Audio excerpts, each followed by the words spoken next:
Muchas gracias a todos nuevamente por estar acá en las tertulias, que espero que este tema obviamente va a generar mucho interés, incluso quizás en algunos mucha polémica, que es de lo que se trata, también en generar ese conocimiento.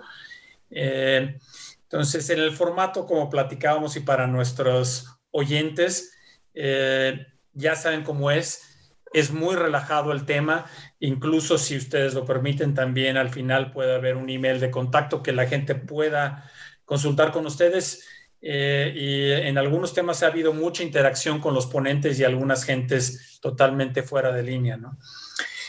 Así es que bienvenidos a todos, un tema muy actual desafortunadamente, muy importante, sobre todo por el gran desconocimiento. Y como decía Sigfrido, que hoy en día todos somos epidemiólogos, y Eduardo decía que epidemiólogos de café, y sí, cierto, todo el mundo somos expertos, todo el mundo hemos leído algo, y yo sé de alguien que me dijo, etcétera, etcétera, ¿no?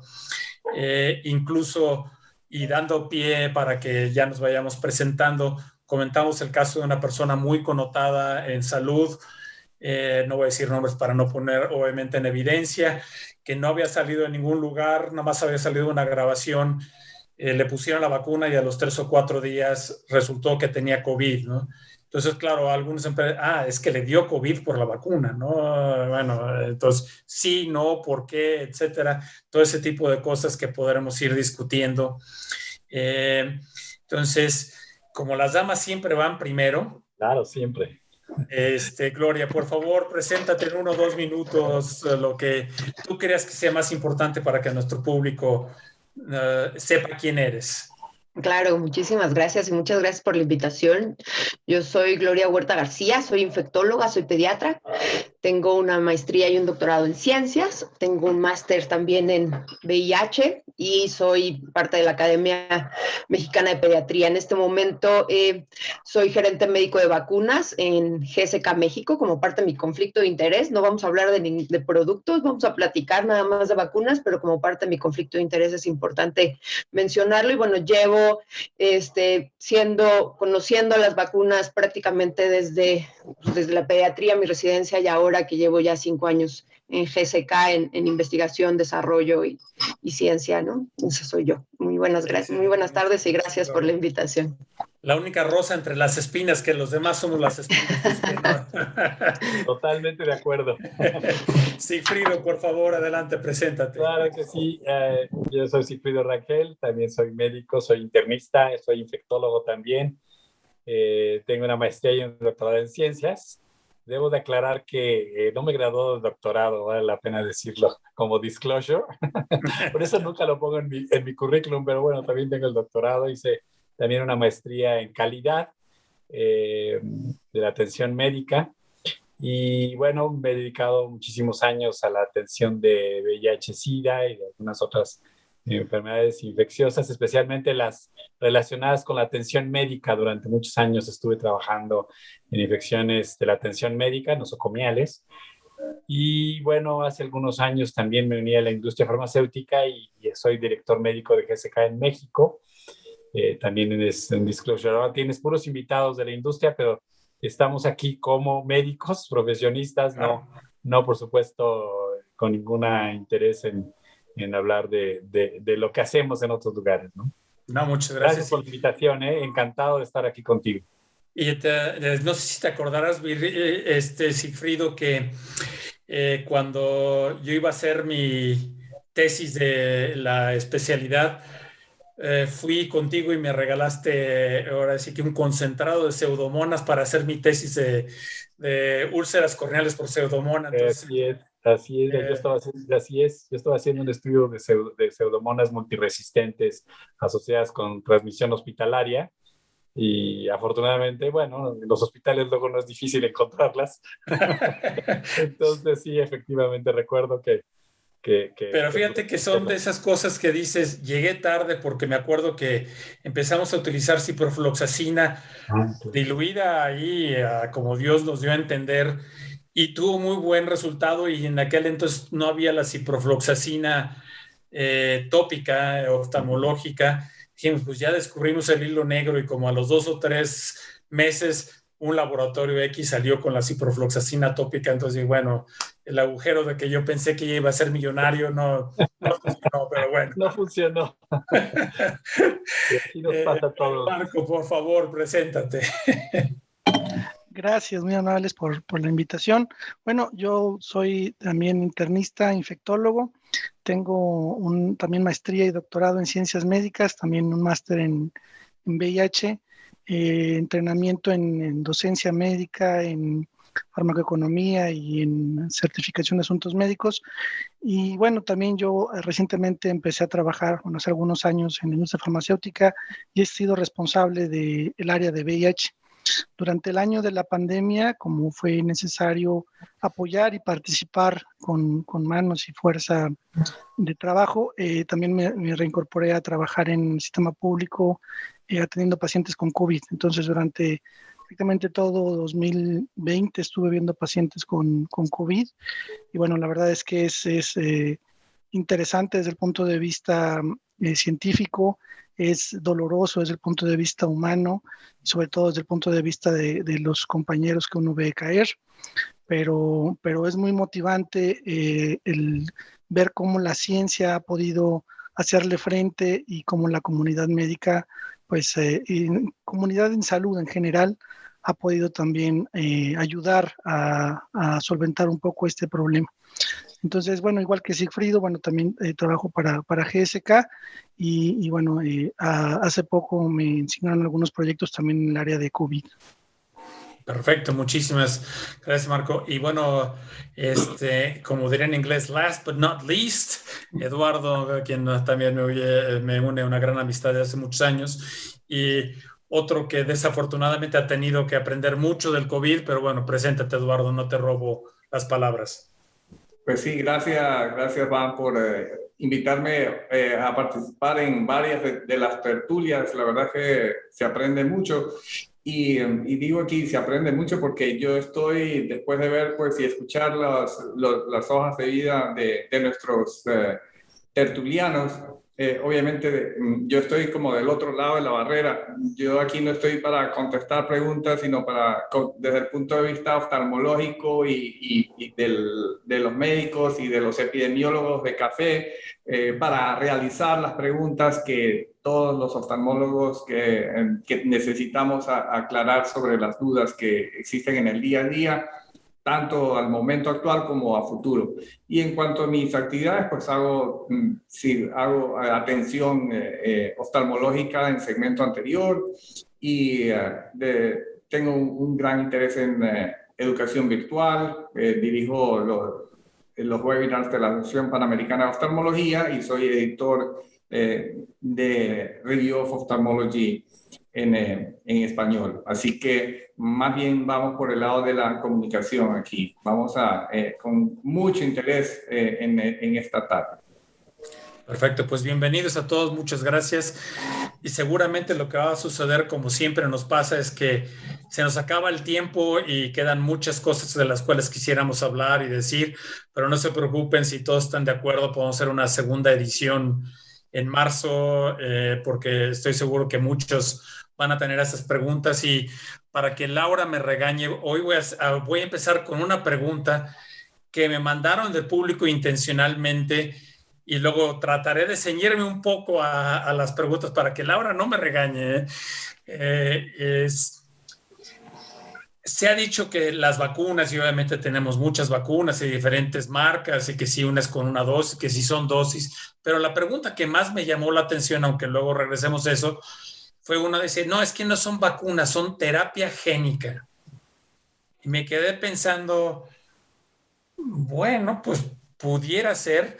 Y curiosamente el día de hoy vi otros 2 chats por ahí que decían lo mismo. Dije, bueno, evidentemente es algo que la gente está preguntando por ahí. ¿Realmente es una vacuna? ¿Realmente es una vacuna? ¿Es una terapia génica? Sigfrido, ¿qué nos puedes decir antes de que yo meta la pata y diga algo que de lo cual me arrepienta? Bueno, de hecho es interesante porque estamos utilizando efectivamente un vector que puede ser un virus, como en el caso de las vacunas de adenovirus, u otros que lo que hacen es justamente estimular la respuesta inmune a través de la inyección de un segmento de RNA que tiene como objetivo estimular la síntesis de una proteína, ¿no? Y esa síntesis de esa proteína lo va a hacer con nuestras células. Es decir, está enseñando a nuestras células, por decirlo de alguna manera, a producir algo que no sabían producir, pero que lo aprenden a producir porque la información genética para producirlo viene en ese cassette, digamos, de información. Desde ese punto de vista, pues se antoja pensar que lo que está ocurriendo es que estamos recibiendo esa información genética para sintetizar algo nuevo, ¿no? Entonces pareciera que es una terapia génica.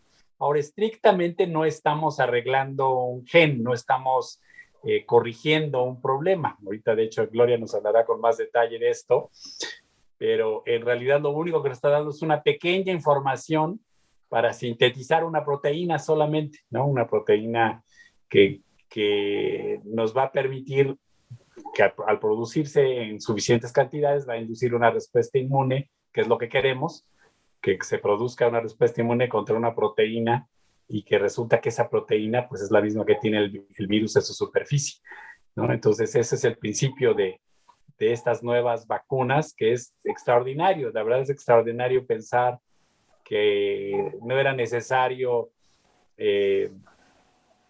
digamos, hacer que el virus fuera menos virulento o que el virus fuera menos infeccioso, sino realmente tener justo la proteína o el segmento de RNA que codifica para la síntesis de una proteína y luego administrarlo de manera eficiente es extraordinario, ¿no? Desde el punto de vista tecnológico.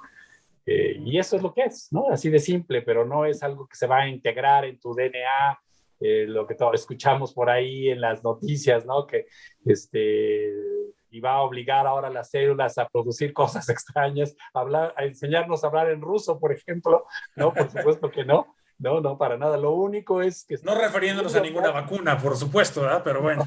Lo único que hace es hacer que las células produzcan una proteína que luego va a estimular la respuesta inmune. Perfecto. Bueno, Gloria, ¿tienes ganas de participar? Y además ese efecto es transitorio, no es un efecto permanente. Exacto. Así es. Y eso nos va a llevar a otra pregunta, pero bueno, Gloria, dinos tú. Sí, aquí, bueno, claramente entender que no nos estamos volviendo organismos transgénicos, ¿no? Que es lo que he escuchado, que nos están volviendo en organismos transgénicos. Lo que acaba de decir Sigfrido, pues claramente es una manera de introducir información no completa del virus, pero pensemos en el virus, o sea, el virus entra entero, entra con su RNA completo, ¿no? Y se introduce a nuestras células a producir las proteínas que el virus necesita. Así son los virus de RNA y de DNA, se meten a nuestras células y usan nuestras células para producir las proteínas que ellos necesitan para reproducirse, ¿no? Entonces, en ese sentido, pues cada virus que nos hubiera infectado a lo largo de nuestra vida, pues estaríamos llenos de virus, ¿no? Y seríamos transgénicos desde que nacemos, ¿no? Algunos y lo mismo, de mis amigos piensan que sí soy transgénico, pero bueno, ese es lo mismo. Lo mismo con las bacterias entran con su DNA al cuerpo y también se introducen a nuestras células, hay algunas bacterias intracelulares. Entonces realmente es muy complicado de verdad creer que nos metan un pedacito de RNA, como dice Sig, ni siquiera es la proteína completa, es una proteína trunca, ¿no? Que escogen el espacio perfecto en donde hacen más anticuerpos, ¿no? Es el espacio más antigénico, ¿no? Esto de la vacunología estructural, escogen el espacio perfecto de la proteína que nos va a hacer producir más anticuerpos, ¿no? Y sí, o sea, el RNA ni siquiera entra a nuestro núcleo y se degrada en citoplasma, ¿no? Hay vacunas que utilizan este adenovirus, que adenovirus viene el nombre, es de ADN, y ahí sí se necesita meter al núcleo a producir las proteínas y lo que necesita, ya luego expone la proteína, pero ni así se introduce a nuestro material, ¿no? O sea, y si podría ser la hora completa de por qué no somos transgénicos después de tantas infecciones virales que hemos tenido a lo largo de nuestra vida, ¿no? Entonces, pues con un pedacito, pues menos. ¿no? Excelente, no, muchas gracias. Y creo que esto sirve para ahora sí entrar a la primera pregunta, para que por lo menos Laura vea que sí le hice caso en su primera pregunta, que es, obviamente ya vimos que es un efecto transitorio en el mejor de los casos. Entonces, ¿cuánto va a durar el efecto de estas vacunas? Porque no sabemos cuál va a ser la inmunidad a largo plazo. Y ya vimos que hay gente que sí se puede reinfectar, de todas formas, muy probablemente con otra cepa del virus.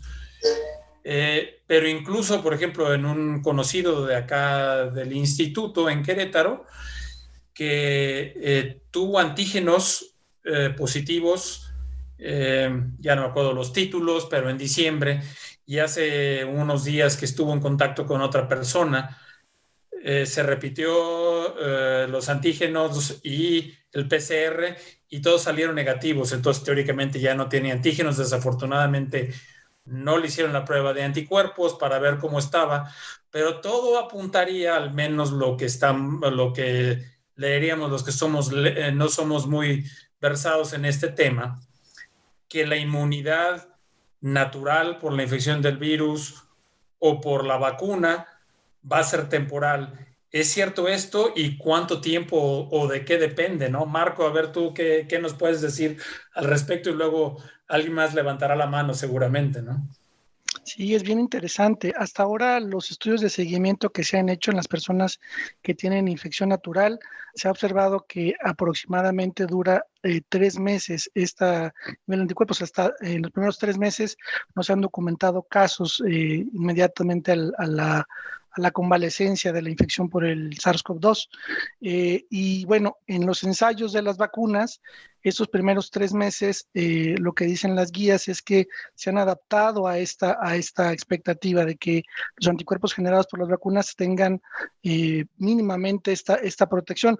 Por supuesto que se espera que más, pero como sabes, bueno, la aplicación de vacunas apenas ha empezado recientemente y los ensayos no han llevado todavía el año completo.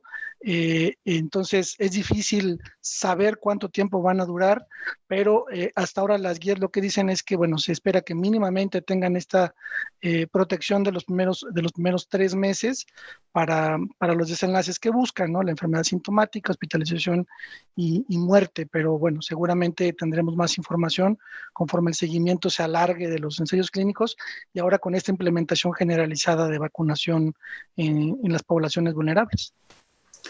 Esto lleva a una pregunta que debe de seguir naturalmente esto, que si entonces estamos pensando que a lo mejor va a durar 3 o 6 meses hasta no demostrar lo contrario con seguimiento a largo plazo.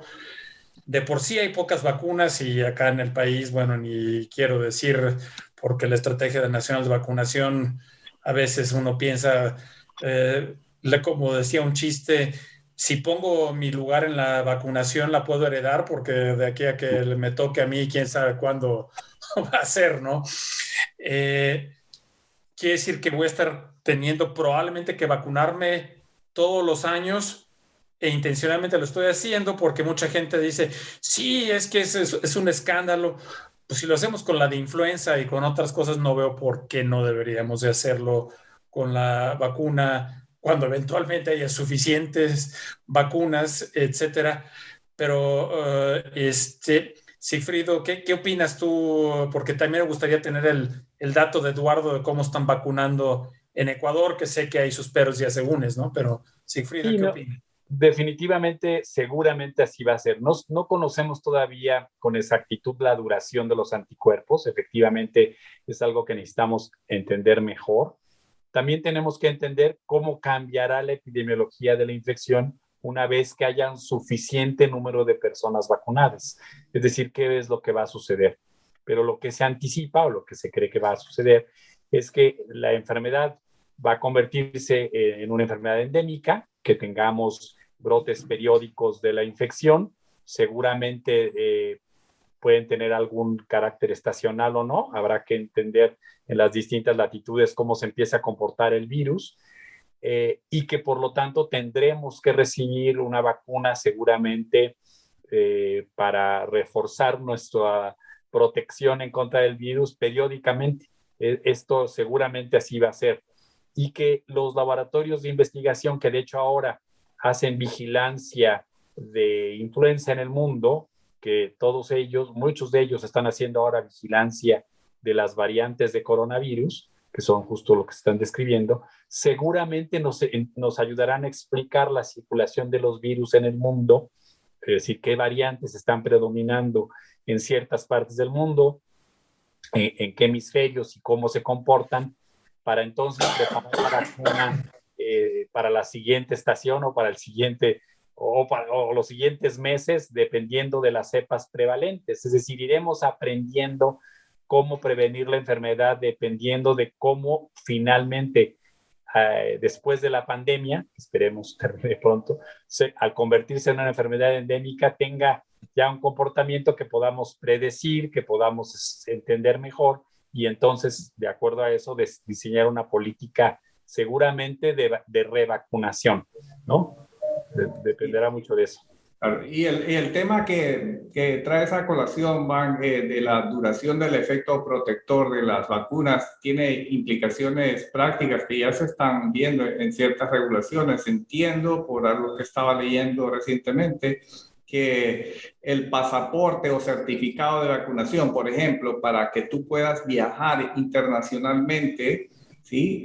Va a tener en teoría, al momento actual, algunas aerolíneas y posiblemente algunos gobiernos te aceptan si tienes, sin prueba PCR, si es que tienes un certificado de vacunación dentro de los 3 meses anteriores a la fecha de tu viaje. Si tú te vacunas ahora, después de 6 meses, tal vez tengas que, de todas maneras, a dar una prueba de que no estás infectado. Tu pasaporte inmunológico, casi, ¿no? Es el pasaporte inmunológico, que obviamente tiene implicaciones también éticas, porque como tú bien mencionas, la inequidad en el acceso se ha dado y ha dado lugar a una cantidad de escándalos y unos compromisos éticos importantísimos, ¿no? No solamente entre las personas que tienen el acceso al poder, sino también entre los países que tienen el poder para poder acceder a las vacunas. Y las inequidades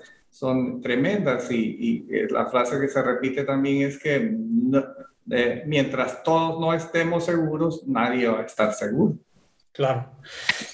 Gloria, aquí, adelante. Sí, aquí me gustaría hacer, de hecho hoy, por algunas estrategias del destino, apareció en mi Facebook una publicación que decía que la visa, cuando te dieran la visa, y eso fue hace 2, 3 años, deberían de pedir la cartilla de vacunación, porque justo había un brote de sarampión en alguna parte de Estados Unidos, y entonces deberían de pedir para la visa y el pasaporte la cartilla de vacunación, y ni siquiera estaba COVID en esto, ¿no? Entonces, claramente tenemos que platicar éticamente de las equidades, y va a ser un tema de discusión, pero yo sí creo que incluso las ya presentes serían una necesidad para poder en este mundo globalizado, ¿no? Y regresando un poco a cuánto van a durar las vacunas, bueno, son 10 tecnologías mínimas de vacunas, ¿no? Hay algunas que son nuevas, completamente nuevas, RNA y DNA, son vacunas que son completamente nuevas y son moléculas que no necesitan adyuvante por su gran capacidad inmunogénica, ¿no? Entonces, escoger justo estos pedacitos más inmunogénicos, pues lo que nos hacen pensar es que va a durar más el tiempo que tenemos anticuerpos, ¿no? Y eso teóricamente es lo que pasa, ¿no? Pero hay otras que son partículas del virus con adyuvantes, y entonces el adyuvante hace que sea exponencial tu sistema inmunológico, y entonces cuando lleguen estas con adyuvantes, que todavía no tenemos las de adyuvantes, pues muy probablemente van a durar mucho más tiempo, ¿no? Y entonces va a depender de la tecnología, qué tan frecuentemente te tengas que vacunar. Y otra cosa muy importante es que es un virus de RNA. Si bien todos los virus de RNA son medio torpes, ¿no? Y cambian frecuentemente, no todos, ¿no? Este es más estable que la influenza, es un poquito más estable que la influenza, tiene una proteína que lo hace ser menos cambiante antigénicamente, ¿no? Pero claramente ya tenemos 2, 3 cepas que hasta el momento sabemos que las vacunas que existen, excepción, podríamos platicar de Sudáfrica, ¿no?, son suficientes para las cepas que tenemos, ¿no? Incluso ya lo que está haciendo ahorita, por lo menos la vacuna que llegó a Sudáfrica, es entendiendo que sí, también protege, porque otro de los desenlaces, además de la enfermedad, es su capacidad de no transmitir. Entonces, a lo mejor no me protege al 100% de una infección, ¿no?, pero me protege un muy buen porcentaje para una infección grave, pero me protege muy bien para no ser transmisor, ¿no? Y entonces todas estas variables epidemiológicas y de desenlaces pues van a impactar en esto, y como dice Eduardo, o sea, ahorita justo acaban de sacar una página de cuántos días falta para tener este 70% esperado para la inmunidad de rebaño. Y entonces ahí vas jugando con los países y dices, híjole, ¿no? Pero sí, o sea, mientras, o sea, si de plano hay algún país que le faltan 3.500 días según su capacidad de respuesta actual, que por supuesto van a ir cambiando mientras más productos tengamos, pues no, nadie va a salir hasta que no salgamos todos, ¿no? O sea, realmente esto no se va a acabar hasta que no salgamos todos, ¿no? Entonces, pues sí, o sea, todavía hay muchas preguntas, todavía, como dice Marco, los estudios en este momento no son suficientes para decirnos que va a durar tanto, ¿no? Porque incluso hay vacunas históricas que hasta ahorita, pues si tienen 15 años en el mercado, te pueden decir que 15 años, por lo menos 15 años sirven. Pero todavía estos estudios van persistiendo en el tiempo para ver si van a servir otros 15 años más, ¿no? Entonces son varias situaciones que tomar en cuenta. Ahí que me parecen muy interesantes, Gloria, y quiero ponérsela a Marco. La primera es, ok, teóricamente me va a proteger de, uno, no obtener o no tener una infección muy, muy severa. Pero 2, a lo mejor no ser infectante yo mismo. Sin embargo, lo que vemos en muchos lugares, no, es que si te pones la vacuna, de todas formas tienes que seguir con ese distanciamiento social, tienes que utilizar el cubrebocas, etcétera, etcétera. Y eso es lo que mucha gente está diciendo. Dice, entonces, ¿para qué me vacuno? Si de todas formas voy a tener que utilizar esto. Que entiendo la pregunta, ¿no? Porque sí es cierto, pues si me protege, entonces, ¿para qué tengo que utilizarlo? Y creo saber cuál es la respuesta, pero bueno, le tiraré la pelota a Marco y lo meto a él en el problema a que nos explique esto, ¿no? Es difícil entender cómo se comportan los virus. Ahorita en el mundo empezamos a ver en la mayor parte de los países un descenso de los casos. Esto definitivamente tiene un componente de la intervención humana, es decir, el distanciamiento físico, la protección con el cubrebocas, el lavado de manos, la vacunación, por supuesto. Esa es una parte, pero hay muchos elementos que desconocemos del virus. En particular, el virus ha tenido comportamientos en los cuales parece que va a reducirse y en otros momentos se ha elevado. Y eso es algo que debemos tomar nosotros como lección. Países que empezaron a relajar sus medidas de prevención epidemiológica han tenido surgimientos de virus. Y ahora tenemos el reto de las variantes, que seguramente discutiremos un poco más adelante. Estas variantes, aproximadamente cada 10 semanas se duplica su frecuencia, y esto lo hemos empezado a ver durante este año. La vacuna está hecha sobre todo para prevenir, en este caso el desenlace que se buscó es prevenir el desenlace de enfermedad grave y muerte. No sabemos exactamente, y reducen también la enfermedad sintomática. No sabemos qué tanto previene de adquirir la infección. Obviamente, pues los pacientes pueden tener cierta replicación viral a nivel de la nariz y no necesariamente tener enfermedad sintomática, pero eso no impide que ellos puedan ser portadores y transmitir la enfermedad.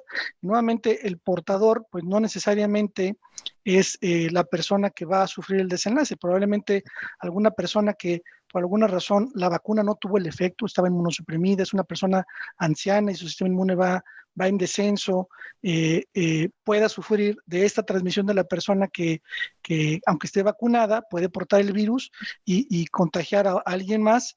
Y bueno, ese es obviamente el desenlace que estamos buscando. El punto clave aquí es, como dijo Gloria, mientras no salgamos todos juntos, no va a poder salir nadie. Entonces, en el momento que yo piense de para qué me la pongo yo, bueno, es una responsabilidad social y humana, o sea, no es nada más, es un compromiso, ni es nada más para protegerme a mí, sino estoy protegiendo a toda mi comunidad. Y justo acá algo que es interesante. Perdón, Eduardo, adelante. Pues mira, al respecto del tema de la protección, hay algunos aspectos del mismo comportamiento humano, como que es la compensación del riesgo. Cuando la persona se siente protegida de un riesgo, tiende a tomar comportamientos con menos precaución. Por ejemplo, los ciclistas cuando andan con cascos se sienten que no se van a sufrir un daño mayor y pues descienden con mayor facilidad. Entonces hay algunos estudios, incluso alguno publicado, está para publicarse, de John Ioannidis, que establece que existe el riesgo de un incremento de los casos porque las personas vacunadas no van a tener las precauciones. Y luego también el hecho, sobre todo en los médicos y toda persona vacunada, mientras la población en general no esté vacunada, debemos tener como una etiqueta de comportamiento, de respeto hacia las personas que no están vacunadas para que todos nos protejamos. Es decir, porque yo estoy vacunado, entonces yo tengo un comportamiento y unas libertades que otras personas no las tienen. Es un privilegio, ¿a cuenta de qué? Perfecto. Sigfrido, tú querías decir algo, por favor. No, sí, quería decir que un poco hablando esto de cuándo podremos salir, ¿no? Y nuestra responsabilidad como sociedad, ¿no? Hay, por ejemplo, solo Estados Unidos se ha calculado al ritmo que va vacunando, es que en 9 meses vacunaría más del 70% de su población, lo suficiente para detener la transmisión comunitaria. Entre comillas lo pongo, porque efectivamente todo dependerá de qué es lo que pasa en el resto del mundo y qué pasa recuerden que pues el viaje y el intercambio entre países es extraordinariamente intenso. Nunca más ha sido tan intenso en la historia de la humanidad como el que estamos viviendo. A lo mejor ahorita en este periodo de congelamiento ha disminuido, pero es claro que en cuanto se relajen las actividades y se permitan los viajes, esto se recuperará. Y esto explica cómo es que la velocidad con la que viajan los virus de un sitio a otro, pues es extraordinario, ¿no? Entonces, de ahí que pues necesitamos no solamente que Estados Unidos tenga esas tasas de vacunación, sino que el mundo tenga esas tasas de vacunación para que todos tuviéramos el suficiente, digamos, nivel de protección, de tal manera que la transmisión comunitaria pues fuera ya mínima, no fueran casos muy aislados, pequeños brotes muy aislados. Porque seguramente lo que va a suceder, la vacunación nos va a permitir pues fomentar o tener un nivel de protección determinado, pero va a seguir habiendo brotes justo dependiendo de esto, de la prevalencia de protección, pero también del surgimiento de nuevas variantes, si es que estas variantes no son no son protegidas o no tenemos anticuerpos que nos protejan en contra de ellas, ¿no? Si son suficientemente diferentes como para que pudieran producir nuevos casos, ¿no? Entonces, digo, es definitivamente algo que tenemos que aprender. Estamos aprendiendo de este virus. Estamos muy en pañales todavía. Estamos muy en pañales, pero incluyendo la epidemiología, pues es algo que también estamos aprendiendo, ¿no? Como bien dijo Marco, pareciera de repente que todo estaba controlado y tenemos un nuevo repunte. ¿Qué fue lo que sucedió? ¿No? Fueron cosas que podemos atribuir específicamente al virus o cambió la conducta de la población, se relajaron los sistemas de protección de la comunidad. ¿Qué fue lo que sucedió, no? Entonces, todo esto es muy interesante, ¿no? Y creo que entre más aprendamos de cómo se originó el virus, por ejemplo, en este momento está el grupo de la ONU, de la OMS, en Wuhan, haciendo estudio comunitario, es decir, están yendo justo en donde empezaron los primeros casos, cómo ocurrieron a las casas de todos los casos iniciales, para entender efectivamente esto, ¿no? ¿Dónde empezó? ¿Cómo empezó? Efectivamente, ¿cómo fue la transmisión? ¿Tuvo que ver este mercado? ¿Este mercado fue solo el epicentro de un momento en el que ya había muchos casos probablemente asintomáticos y de repente hubo un brote en este lugar? Es decir, hay cosas todavía que no entendemos, pero que al entenderlas nos van a permitir, pues probablemente planear mejor lo que pudiera pasar en el futuro en otros lugares. Me surge una pregunta. Sí, y aquí nada más rapidísimo, lo de la vacunación y las medidas, ¿no? O sea, ¿para qué me vacuno si de todas maneras tengo que seguir haciendo el distanciamiento social? Creo que por eso son los grupos prioritarios de vacunación, ¿no? América Latina claramente empezamos con el grupo prioritario que se estaba muriendo más. Por alguna razón los latinos, la población latina, afroamericana, tenemos algo muy probablemente cultural, ¿no? Que nos hace complicarnos más y morirnos más fácil, ¿no? Y entonces nosotros empezamos con personal de salud de ahora tercera edad. Entonces, ¿por qué tercera edad? Porque necesitas que regresen a su vida habitual lo más pronto posible por el momento de edad en la que están. Entonces sí, saldrán con cubrebocas, pero saldrán a su vida habitual, ¿no? Si se contagian, la enfermedad va a ser menor, va a ser menos catastrófica para ellos. Por supuesto, tienen que acercarse a sus nietos con cubrebocas porque pueden, como dice Marco, contagiar a sus nietos, pero ya para ellos ya no es una catástrofe, ¿no? Y por supuesto tienen que seguir cuidando a la gente alrededor de ellos mientras no estén protegidos de igual manera. Por eso los grupos prioritarios de vacunación, por eso a nosotros nos va a tocar por ahí de verano, un poquito después, ¿no? Pero ese es el sentido. Justo decía en mis redes sociales que regalo 14 años mientras me vacunen. No. Entonces ese es el sentido, y lo que te está diciendo ahorita la CDC y la OMS es, bueno, ya te vacunaron, ¿no? Eres grupo prioritario, ya te vacunaron, puedes ya no hacer cuarentena, ¿no? Y por esto la cartilla de vacunación, y entonces ya puedes moverte de un lado a otro, y si tienes un contacto ya no necesitas cuarentena si cumples ciertos requisitos de tiempo post-vacunación y el tiempo de vacunación, etcétera, ¿no? Entonces esta cuarentena ya no es obligatoria, ¿no? Entonces sí hay, claro, por supuesto que hay beneficios, ¿no? Si yo 65 años me vacuno y ya puedo por lo menos salir a la calle a hacer el súper, bueno, pues Oye, Gloria, qué bien conservada estás si tienes 65 años, ¿eh? No es que empiezan con los 60 y más. Entonces digo que regalo 14 años. Si me vacunan mañana, se los regalo a quien quiera. Sí, no, es que si se fijan cómo se va dando la conversación, porque una cosa surge a otra y a veces el guión creo que pierde la naturalidad. Y eso es muy importante porque ahorita esto que decías también es al revés. Ok, yo ya me puedo acercar a mis nietos y en las noticias y todo eso decimos, bueno, es que los niños no son transmisores. Bueno, sí son transmisores, pero son poco transmisores, etcétera. Ya deberían estar abiertas las escuelas. No deberían de estar abiertas las escuelas. Deberían de vacunarse los niños, si bien entendiendo que obviamente son de menor riesgo, pero eventualmente vamos a tener que vacunar a los niños también. ¿Cuáles son esas perspectivas, no, Marco? Es que porque se genera una cantidad de tensiones y de situaciones en donde tú tienes en un mismo entorno, en una misma burbuja, supuestamente, personas vacunadas, personas no vacunadas. Sí, ¿cuál debe ser el comportamiento en esas situaciones? Entonces, en realidad, hay que hacer un análisis e hilar bien fino e ir ajustando conforme van cambiando no solo el entorno nacional, el entorno local, sino el entorno familiar. Exactamente. Marco, ¿qué opinas tú? Porque eso es otro garbanzo para pensarlo muy bien, ¿no? Pero bueno. Sí, es bien difícil. Efectivamente, hay estudios en los que se ha visto en la distribución epidemiológica que en las casas donde había alguna persona infectada y tenía niños, la infección no incrementó, es decir, los niños no incrementaban la frecuencia de infección. Apenas un 30% de los contactos de esa misma familia tenían infección si había niños en la casa de la persona infectada.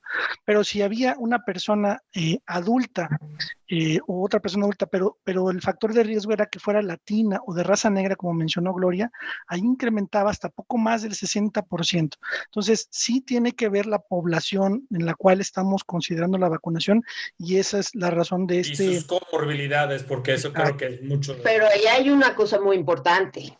Los niños están encerrados, ¿no? Sí.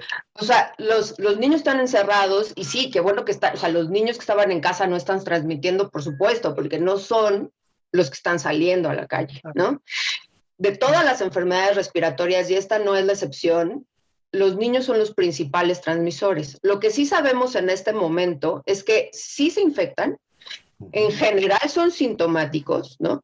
O sea, antes decían, no, es que además son asintomáticos. No, en general son sintomáticos, pero la probabilidad de que se compliquen es mínima. Eso es cierto. A menos que tengan obesidad, a menos que sean asmáticos, millones de cosas alrededor, ¿no? Los adolescentes, ya que cumplen estas características, ya se comportan como adultos, pero están encerrados, ¿no?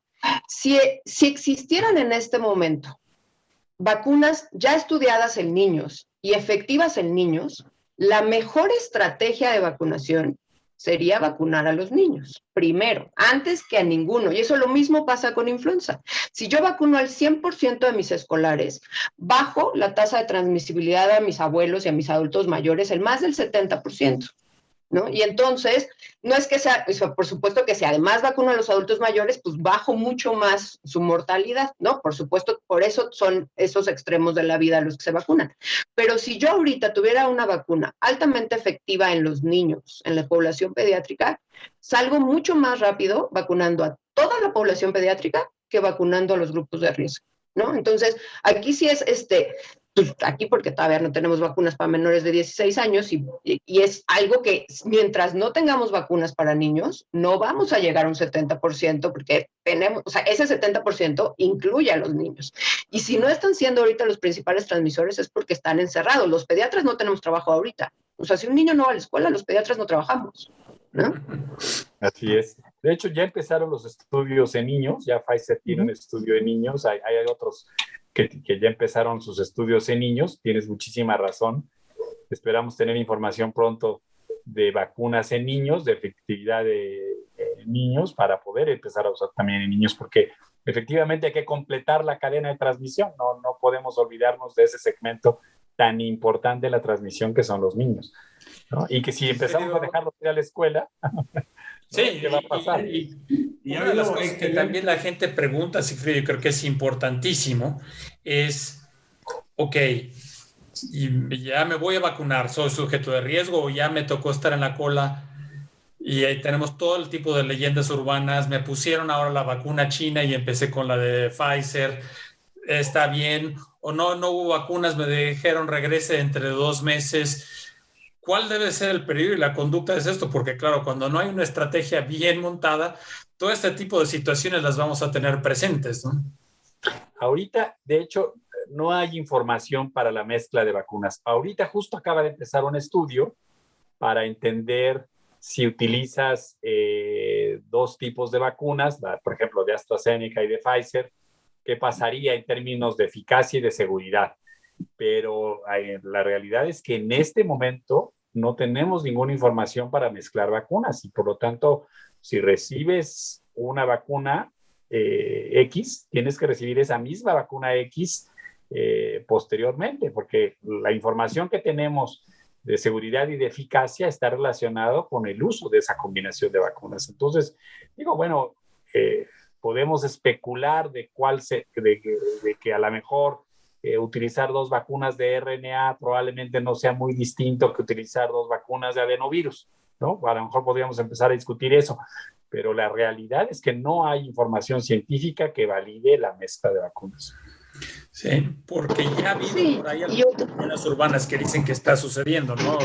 No, o sea, ya está sucediendo y la CDC tiene ya, o sea, qué va a hacer en caso de eso. Por eso es importantísimo que cuando te vacunen te pongan cuál es, para que te asegures que la segunda sea la que te pusieron. Porque muchas veces es nada más vacuna de COVID y en países donde ya pudiera haber muchas, bueno, pues no sabe cuál te tocó y si te pasan 28 días después en vez de 21, pues quién sabe, ¿no? Entonces, por eso es importantísimo que cuando nos toque vacunarnos, nos pongan qué vacuna fue, si vamos a tener más de un producto, para que sepan con qué nos van a vacunar, ¿no? Sí. Porque si no saben, pues con la que, o sea, y eso pasa en todas las vacunas, si no sabes con qué te vacunaste la primera, pues que te pongan la que hay, ¿no? Que es lo que pasa con la mayoría de las vacunas, y en general, y lo que dice el CDC es que con 2 dosis de lo que sea, ya no necesitas una tercera. Y aquí en los intervalos es importantísimo entender que entre vacunas hay intervalos mínimos, pero no existen intervalos máximos. O sea, el mínimo lo tengo que respetar para no hacer una interferencia inmunológica entre vacuna, ¿no? Pero el máximo pueden ser años, y lo único que pasa es que alcanzo la efectividad del esquema completo hasta que lo termino. Entonces, esto que digan, te la pongo en 28 o en 42 días, pues depende de la disponibilidad de vacunas, pero no impacta, en general, en la teórica de vacunología no impacta en la efectividad, sino que hasta ese momento adquieres la efectividad del esquema completo. Eso es bien importante, y esto me lleva a otra pregunta, y es que esto lleva preguntas tras preguntas, pero Sigfrido, porque también mucha gente dice, es que es 95% efectivo, ¿no? Y todo el mundo, o sea que 95 de cada 100 lo previene, y ya vimos que esto no es así, ¿no?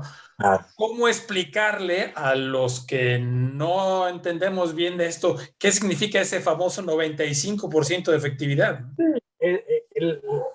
Lo que ocurrió es que esta es la tasa pues es un simple cálculo matemático de la tasa de ataque entre los vacunados y no vacunados, pero no está considerando muchas otras cosas que ocurren en la población, digamos, de la vida real, ¿no? ¿Cuál es el comportamiento de la vacuna en la vida real? ¿Cuántos pacientes realmente pues no se enferman? ¿Cuántos pacientes, si se enferman, no se complican? ¿Y cuántos pacientes, si se enferman, transmiten?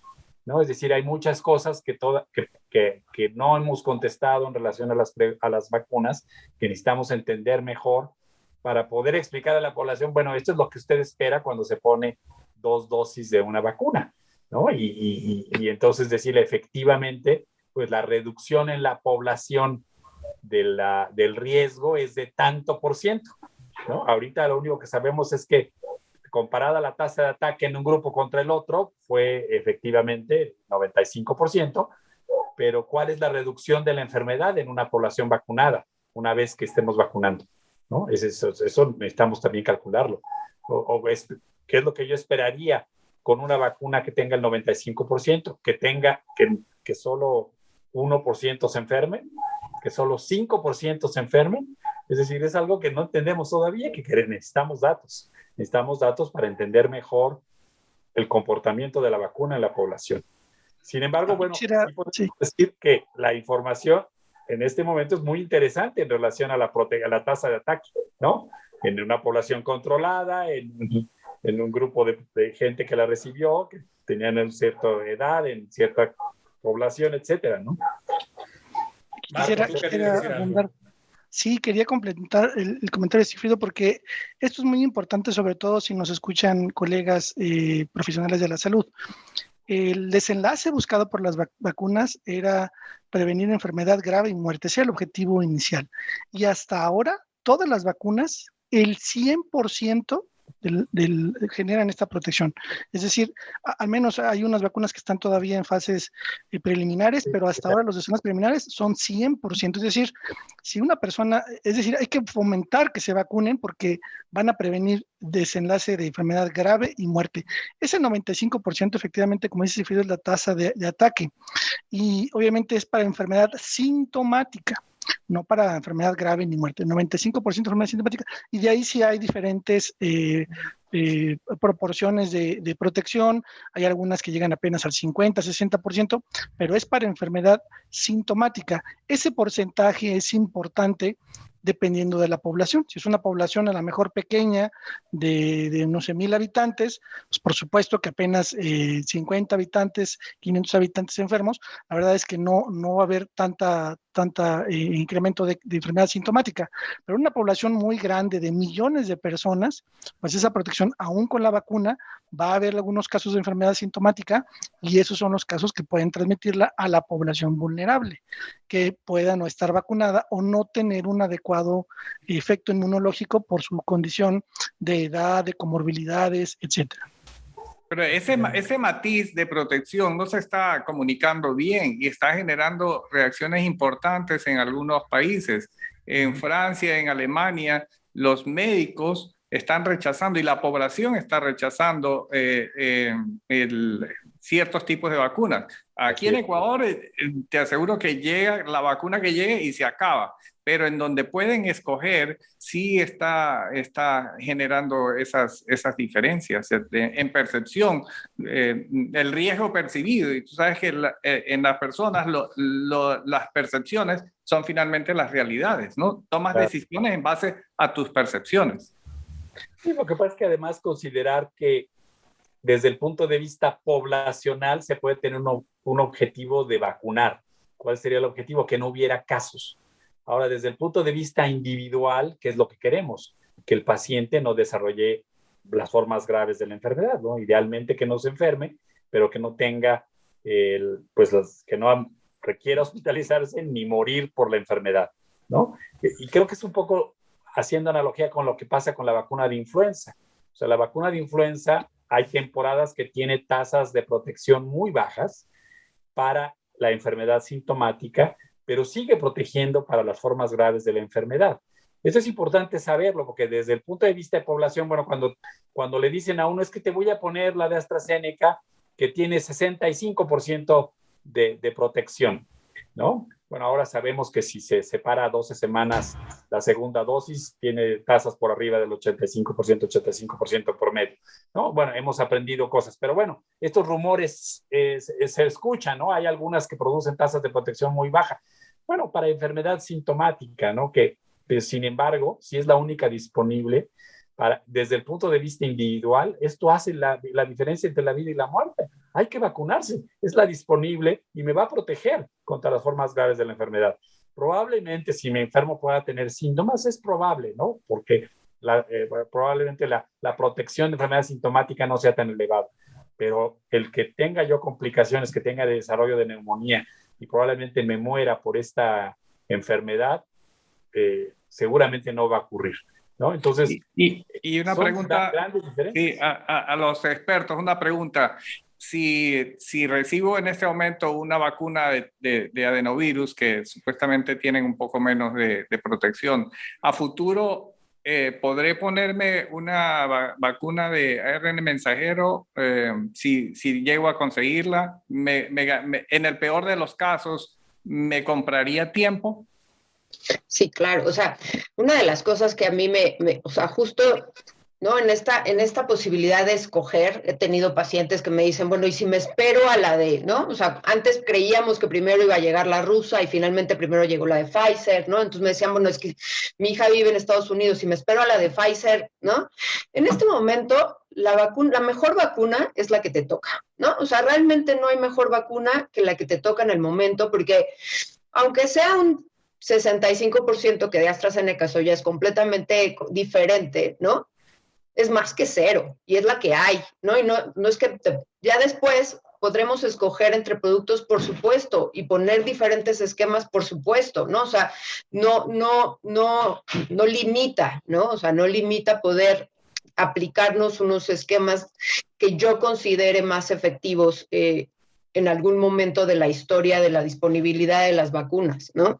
Pero aquí sí es muy importante entender que todas las que estamos ahorita teniendo en el mercado, la rusa, la gringa, la alemana, la de Oxford, o sea, todas tienen una efectividad para enfermedad grave altísima.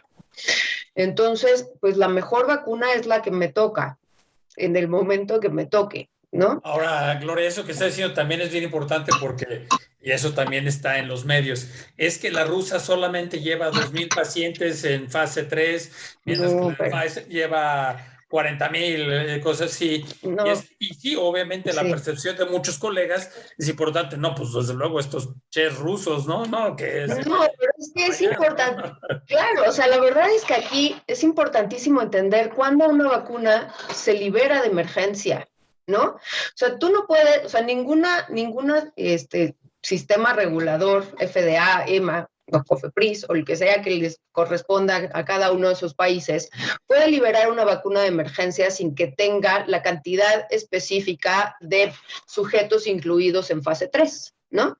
Eso es algo que está normado, eso es algo que es obligatorio, ¿no? Entonces, no es que o sea, por supuesto, una puede tener muchos más sujetos de los mínimos indispensables, sí, pero ninguna tiene menos sujetos de los mínimos indispensables para poder tener esta liberación de emergencia, ¿no? Claro, y eso creo que es bien importante que la gente entienda que es una situación de emergencia, no es la típica vacuna, entonces obviamente estamos en eso, en una situación de emergencia y que por algo se está haciendo y seguramente algunas cosas aprenderemos, no deberíamos de haber hecho esto, debería haber sido de esta forma, pero como dicen, sí, después de hecho todo el mundo tenemos visión 2020, ¿no? Es facilísimo, ¿no? Y referido hace rato cuando decías que los viajes, bueno, por mi tipo de trabajo yo viajaba mucho el año 2020 por un programa de la Organización Mundial de la Salud y que durante muchos años lo manejé para Latinoamérica. El año pasado iba a tener 17 viajes que incluían Singapur y China y todo esto. Y mis viajes del 2020 fueron 2 veces a la Ciudad de México por 2 días, ¿no? Entonces se acabó y no me pidieron vacuna para ir a la CDMX, o sea que no hubo problema, ¿no? Bueno, la verdad es que este tema da, pero para seguir preguntando muchas cosas más y sobre todo este tipo de leyendas urbanas, de situaciones especiales. Quizás la única situación especial que me gustaría tocar y que luego les diré por qué, o Sigfrido quizás sabe por qué, pero sujetos que están inmunodeprimidos por varias razones, sobre todo artritis reumatoides, y bueno, cada vez estamos con más enfermedades crónico-degenerativas. ¿Cuál sería el esquema o la mejor forma? Gloria creo que ya lo dijo, pues la que tengas es la que tienes y es la mejor y es mejor que nada, pero hay situaciones en las que algunos pudieran tener esa elección. ¿Hay algún estudio que diga cuál es el mejor esquema y cuál es la mejor vacuna para estos sujetos inmunodeprimidos por la razón que sea? ¿Quién quiere ser valiente que se aviente al ruedo?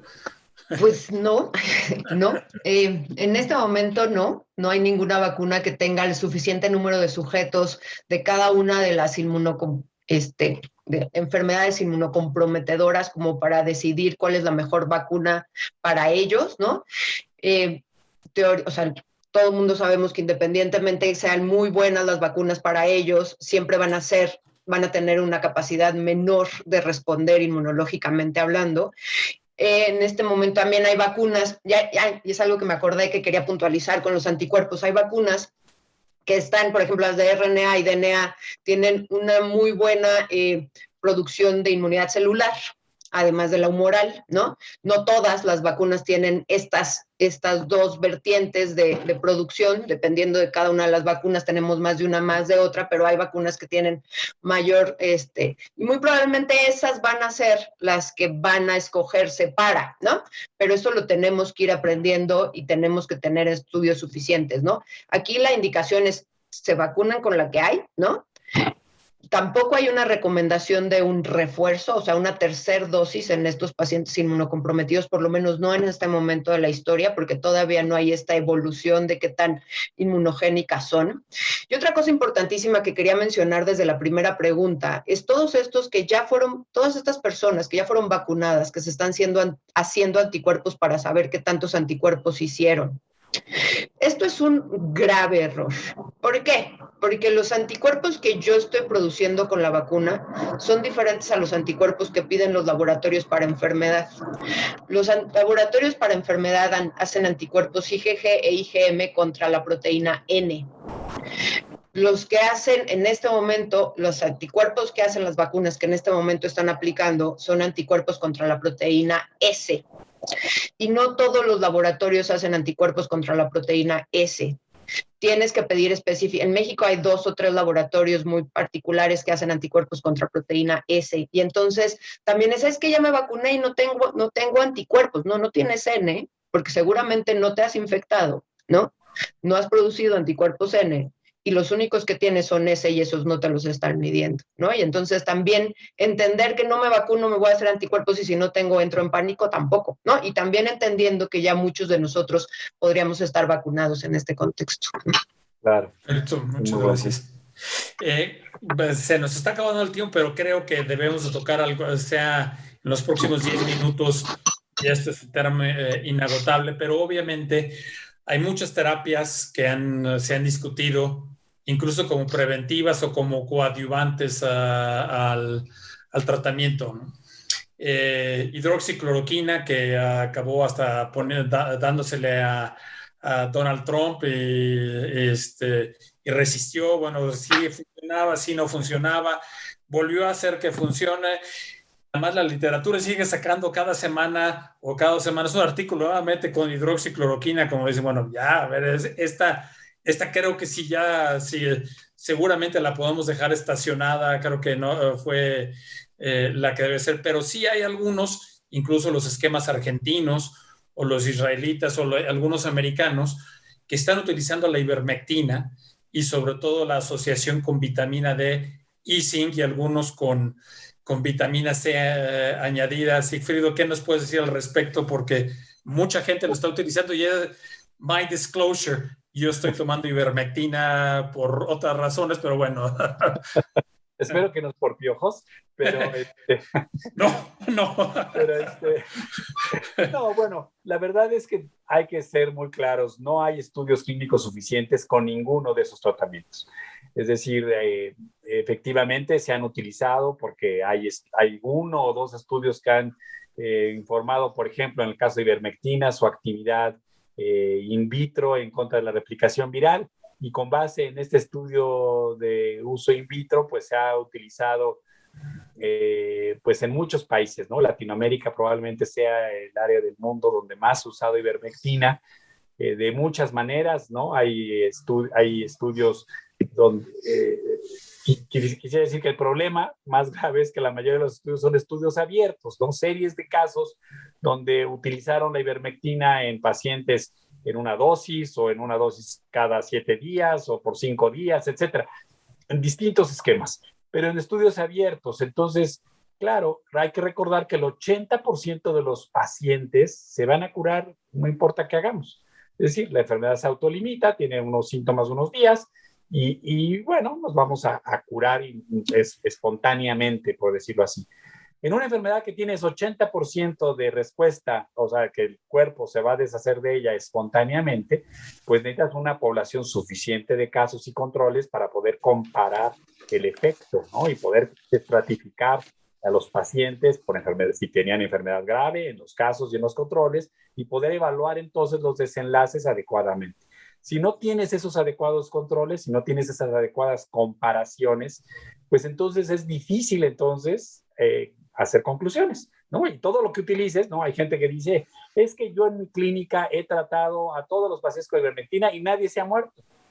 El 80% de tus pacientes no van a tener ninguna complicación, ¿no? ¿Cuántos pacientes tienes que ver para que tengas a lo mejor un paciente que ameritó intubación, ¿no? Ahora, si hablamos en población, ya decimos, bueno, el 20%, bueno, van a necesitar entrar al hospital y a lo mejor el 5%, 10% van a estar en terapia intensiva, ¿no? Entonces, si no entendemos todos estos números y empezamos solo a decir lo que es mi experiencia, pues entonces es muy fácil que nos equivoquemos, ¿no? Y es muy fácil que hagamos recomendaciones. Los estudios iniciales tenían ese problema, ¿no? Fueron series de casos publicados en China, series de casos publicados en algunos otros países, donde pues no estaban adecuadamente controlados, y entonces era fácil inferir, bueno, pues es que ninguno se murió con este tratamiento, y además inclusive se ve una diferencia con los que no lo recibieron. Bueno, decía nuevamente, no hay evidencia, ni desgraciadamente para ninguno. El único, inclusive para Remdesivir, la Organización Mundial de la Salud en un metaanálisis de los, me parece que son casi 7,000 pacientes que recibieron Remdesivir en los estudios clínicos de registro, ha dudado un poco de la tasa de mejora, ¿no?, de Remdesivir. O sea, esta tasa de disminución del número de días en terapia intensiva, de hospitalización, perdón, el número de días de hospitalización y la tasa de mortalidad, pues no lo consideran suficiente como para recomendarlo, ¿no? Entonces, es decir, claramente necesitamos estudios bien diseñados en una suficiente población para poder contestar si funcionan alguno de estas terapias. Lo único que hasta ahora tenemos pues más o menos claro que es útil en los pacientes graves es el uso de dexametasona, ¿no? Los pacientes que tienen requieren oxígeno, que tienen o que han sido intubados por insuficiencia respiratoria y que reciben dexametasona sí tienen una mortalidad menor que la que no la reciben, ¿no? Y ahí está claro que los que no tienen estos criterios, o sea, los pacientes que están en ambulatorios y que no necesitan oxígeno, en ese grupo la dexametasona no produjo ningún efecto. Entonces, ¿no? Es difícil decir, ¿no? A veces tenemos que seguir nuestras corazonadas como médicos cuando estamos enfrente del paciente y tomar una decisión terapéutica. El paciente tiene factores de riesgo, está bajándole el oxígeno, ¿qué debo hacer, no? Desgraciadamente, esas decisiones terapéuticas no podemos basarlas en evidencia porque no tenemos suficiente evidencia justo para contestar esas preguntas que tiene el clínico todos los días, ¿no? Claro. Sí, me viene una paciente de 70 años de edad que es hipertensa, diabética, tiene estos factores de riesgo. ¿Cómo será su evolución con o sin dexametasona? ¿Cómo será con o sin Remdesivir? ¿Qué pasa si le doy ivermectina? Bueno, pues no hemos contestado esas preguntas, desgraciadamente. Claro. Y vitamina D, la presión de la familia y del paciente, ¿cómo no lo va? Algo tienes que darle. Recétale algo, ¿no? Porque algo tienes que darle. Esa es la vida, ese es el día a día. Sí, totalmente. Sí, no, pero por otro lado también me han tocado muy puristas en que nada hay, ¿no? Y entonces he tenido pacientes, ¿no?, en que nada sirve, en que todavía no hay nada, y entonces he tenido pacientes complicados porque esta persona muy purista solamente le dio paracetamol a lo largo de los primeros 10 días y llega complicadísimo porque no hubo ningún antiinflamatorio, ninguna terapia inhalatoria, ningún tipo. O sea, finalmente los síntomas tienes que ir tratándolos, ¿no? O sea, tenía diarrea, se deshidrató por diarrea porque nada más paracetamol. Entonces, aquí también hay los extremos, ¿no? O sea, sí entender que no hay nada, no hay nada para el virus, o sea, claramente no hay ahorita una molécula que diga con esto, ¿no? La dexametasona, como bien dice el doctor Sigfrido, es lo único que podríamos en este momento, pero también es importante tratar los síntomas que se van presentando, ¿no? Claro, sí, claro. Sí, incluso ayer o antier estaba oyendo en las noticias también un epidemiólogo supuestamente de Harvard, no sé si era así, pero que decía, mira, hay que darles vitamina D y zinc a todos porque está claro que donde tal Ecuador, ya no me acuerdo, donde hay más sol y por eso tiene más vitamina D, no hay muertes. Ámbale, ese sí fue ese que dije, estudió epidemiología en la escuela El Patito, ¿no? Con todo, aunque sea de Harvard, pero... O sea, esas extrapolaciones de por qué esto sucede, y tienes toda la razón, y es bien difícil, sobre todo una enfermedad que no... Claro. Todavía no, además, como médicos estamos acostumbrados, y más en el siglo XXI, que tenemos herramientas terapéuticas, pues prácticamente para todo lo que diagnosticamos, ¿no? Sospechamos un diagnóstico y tenemos un tratamiento, o tenemos algo que disminuya los síntomas, o que mejore el pronóstico. Es decir, estamos en una época donde...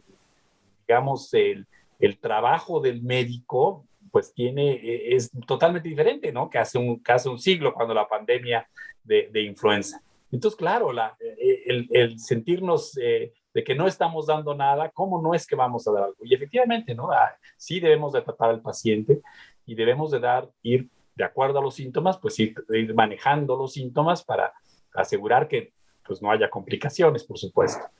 Iba a decir, en relación a la vitamina D, me acordé porque esto de la vitamina D ha sido motivo de discusiones no de ahora, es decir, la vitamina D se ha discutido desde hace muchos años y Gloria está aquí de testigo como pediatra de muchos estudios en pediatría para prevenir neumonía en pacientes con sarampión, si tenían hipovitaminosis comparado a los que no tenían hipovitaminosis. Y bueno, se ha visto que sí, que los que tienen hipovitaminosis tienen más complicaciones. Lo que ha fallado es que no ha habido un estudio que al suplementar la vitamina D disminuya la mortalidad o disminuye el número de complicaciones. No está claro. Sin embargo, si ustedes escuchan, por ejemplo, a Anthony Fauci, que es el director de los Institutos Nacionales de Salud de los Estados Unidos, que es el experto probablemente más importante en el mundo en esta enfermedad, él dice que toma todos los días vitamina D, ¿no? Entonces, bueno, algo debe saber el doctor Fauci en relación a la protección que tiene es decir, la vitamina D para prevenir la enfermedad, ¿no? Entonces, hay muchas cosas, es decir, no podemos ser tampoco tan puristas, estoy de acuerdo con Gloria, tenemos que tener cuidado, por supuesto, en tomar las decisiones basadas en la evidencia y manejar a los pacientes lo mejor posible e informarles sobre todo de las decisiones, ¿no? Vamos a hacer esto es lo que sabemos, y dar también al paciente la oportunidad de ser parte de las decisiones, ¿verdad? Sí, a veces nuestra percepción clínica, aunque no esté demostrado, a veces puede ser muy importante, ¿no? También, claro. Marco, ¿tú quieres decir algo antes de que ya casi tengamos que cerrar? Qué lástima, pero bueno. Sí, muchas gracias, Van. Precisamente redondeando el comentario del doctor Sigfrido, hay muchos estudios que muestran que los niveles de vitamina D se asocian con mejores o peores desenlaces en enfermedades infecciosas. Lamentablemente, conocemos bien poco del metabolismo de la vitamina D y mucho de este es a nivel intracelular. Y este no correlaciona para nada con los niveles plasmáticos. Lo único que tenemos como métodos de detección son medir niveles plasmáticos y esa información realmente no correlaciona con desenlaces en salud. Entonces, sí, definitivamente tenemos que mantener una mente abierta, pero hasta el momento, vitamina D no está soportada por ninguna evidencia científica sólida y concluyente. Es muy importante lo que mencionabas hace un momento, que sobre todo esta información se está discutiendo y difundiendo mucho por los medios. Es claro que como colegas, como médicos, podemos no estar de acuerdo y definitivamente podemos discutir, pero hay que mantener la discusión sobre la arena de la evidencia científica. En cuanto sale de ahí y la llevamos a un desenlace de opinión pública, de yo creo, yo vi, se puede generar mala información y desenlaces negativos en la población. Sí, y creo que es importantísimo, por ejemplo, mi esposa es sobreviviente de cáncer de mama y el oncólogo jura y perjura con la vitamina D, ¿no? Que tiene probablemente efectos protectores de recidivas, etcétera, etcétera, y algunos estudios esporádicos que han salido. Y en el mismo caso él estaba opuesto porque otro oncólogo, cuando vivíamos en Estados Unidos, le había mandado agua quina para los calambres. ¿Quién les mandó esa cosa, no? Y luego por ahí nos encontramos, no, es que sí, mira que la quinina utiliza tales cosas, ya no me acuerdo cuál era el mecanismo, mentiría, pero sí muchas veces algunas cosas clínicas, aunque no necesariamente tengamos la evidencia, pues no quiere decir que no pueda servir. Y como Eduardo dice, a veces nos vemos confrontados con nuestros pacientes de, pues, ¿cómo no le voy a dar algo, no? Pues, ¿qué clase de médico es este, no? Entonces, sí, es bien difícil encontrar esto, ¿no?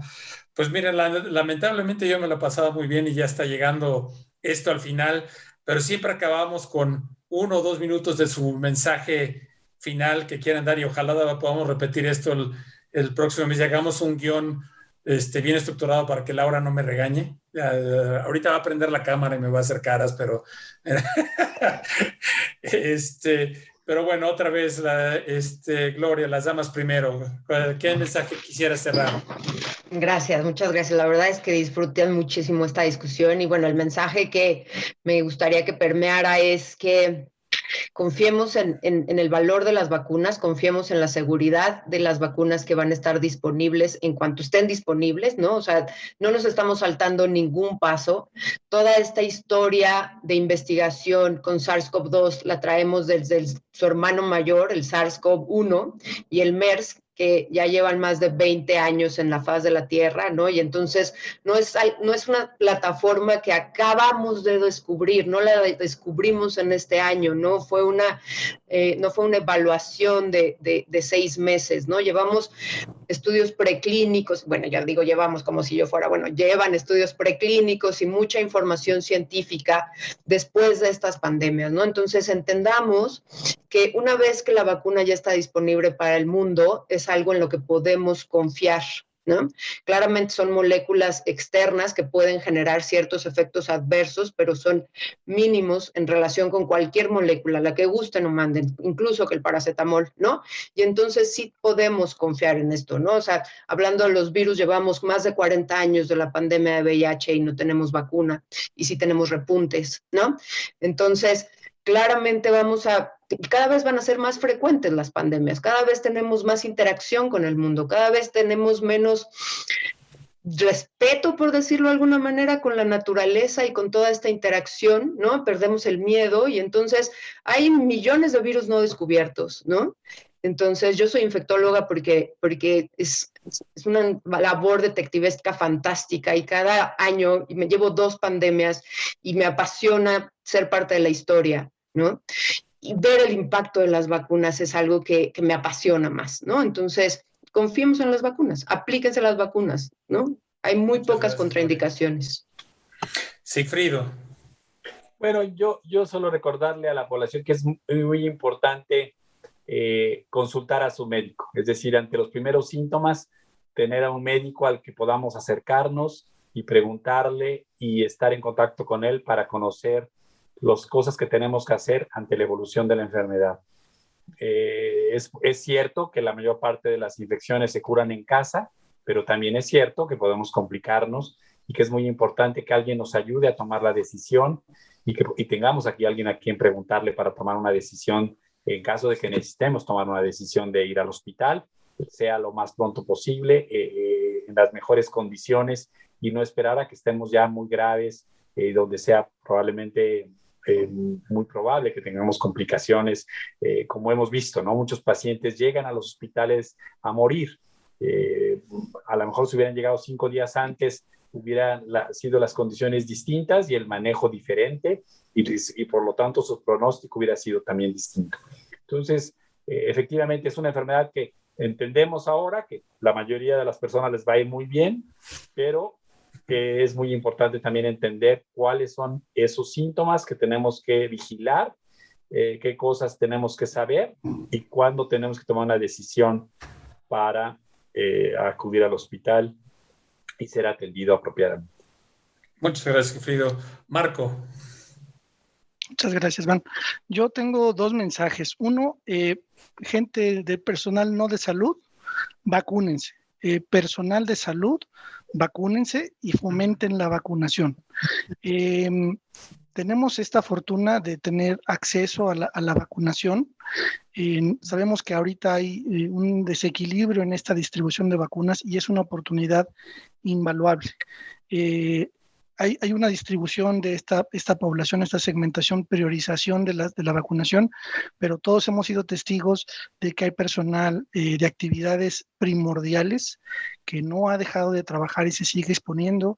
Hasta el momento siguen recogiendo la basura en las calles, los policías siguen trabajando, sigue habiendo los bomberos y ese personal no está ahorita considerado en la lista inmediata de vacunación. Y bueno, esos personajes son los que mantienen con cierto nivel de control en orden nuestras vidas. Y la segunda es, no perdamos la vista como personal de salud de estas variantes del virus. Estos cambios que hacen normalmente los virus definitivamente pueden imponer otro riesgo, otro surgimiento de casos, como ha pasado en otros países, e independientemente de que exista la vacunación, las medidas de control epidemiológico, cubrebocas, el lavado de manos, el distanciamiento físico, deben continuarse. En la medida que el virus no se replica, no aparecerán en menor medida estas variantes que son las que nos pueden poner en problemas.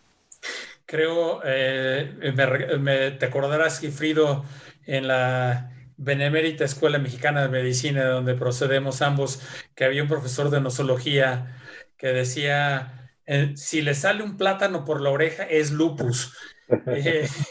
Entonces, ahora cuando pensamos que era estrictamente respiratorio el virus, pues realmente ahora el virus hace lo que le da la gana, ¿no? Entonces casi podemos aplicar la máxima, le sale un plátano por la oreja, es coronavirus, ¿no?